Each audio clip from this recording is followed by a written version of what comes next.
In today's video, I'm going to teach you how to set limits on your Trello lists. 5 minutes. If you've ever had your in-progress list overflow with too many cards, setting list limits, also known as work-in-progress limits, can help your team stay focused and keep work flowing smoothly. We'll enable a power-up called list limits and then apply a limit to a list right on your board. Start by logging into Trello and opening the board where you want to manage work in progress. You'll do everything from this board. Look for the Power-Ups button in the board header or inside the board menu.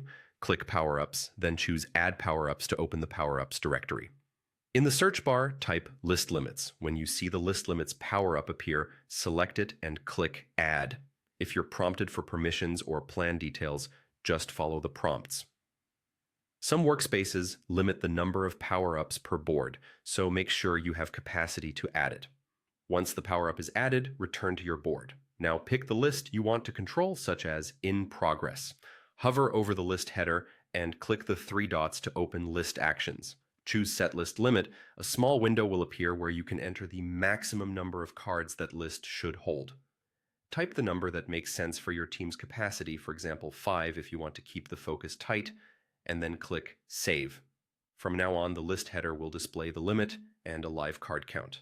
When the count approaches or exceeds your limit, the list limits power-up will visually highlight the list, so you can see at a glance when it's getting crowded.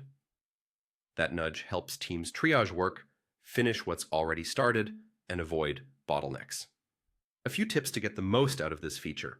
Set different limits for different lists based on how your team works. To Do can usually be higher, while In Progress and Review often benefit from lower limits. If you need to adjust a limit, use the same 3-dot menu on the list header and update the number. If you ever want to remove a limit, clear the value and save. And remember, limits guide behavior. They don't block you from adding cards, but the visual warning is a powerful cue to rebalance work.